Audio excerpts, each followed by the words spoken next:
Hey everybody, it's the Mad Master here. I'm doing something a little bit different today, or for this video at least, and that is reading from this book. Now, this book is controversial. It probably should be taken with a grain of salt as far as the veracity of some of the claims in this book, but just as a disclaimer, I am not endorsing anything that is said factually as what happened in this particular book. I already probably see what it is. I'm not saying that I believe what happened, what he says happened is real or not. I don't think it matters at this point necessarily. Just the ideas and the ideology, at least some of it, I do find pretty appealing, if not fascinating and interesting, even if it's something I don't subscribe to for everything. So, without further ado, I'm going to be reading from this book, The Secret Life of a Satanist, the authorized biography of Anton Lavey. Now, it's just a select passage that I like because it's kind of about what I believe.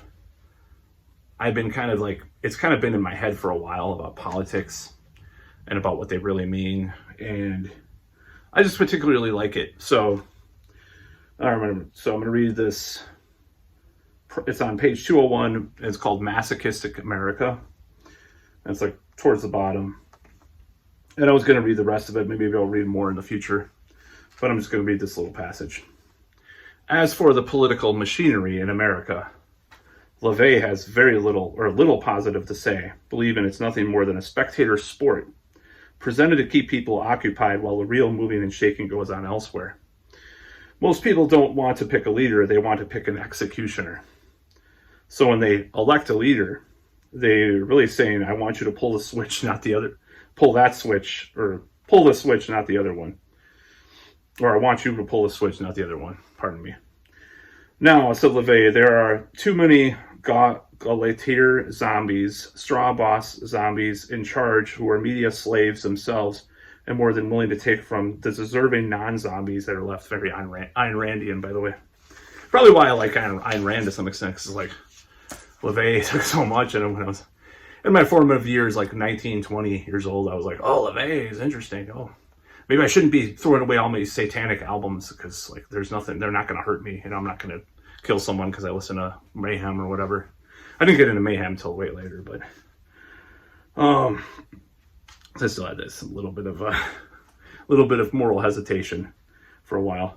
The problem with a society aimed at only growing mass consumers is obvious. It drags the strong down and halts, even reverses evolution. Survival of the fittest is inverted because the weak are better consumers. Consequently, all the worst elements are preserved and protected, kind of like failing upward, what people say nowadays. This is like published in like the mid-90s or late, well, it's a revised edition after his death, so it's probably like late 90s, early 2000s. Consequently, all the worst elements are preserved and protected, all the best elements are discouraged. Intelligence, resourcefulness, originality, curiosity, all the elements of the human brain that made us successful animals on this planet have been bred out of us.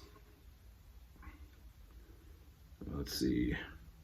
I think that's about, it's pretty good passage overall. I really like what he has to say, or what he had to say. It's really interesting to think about, like what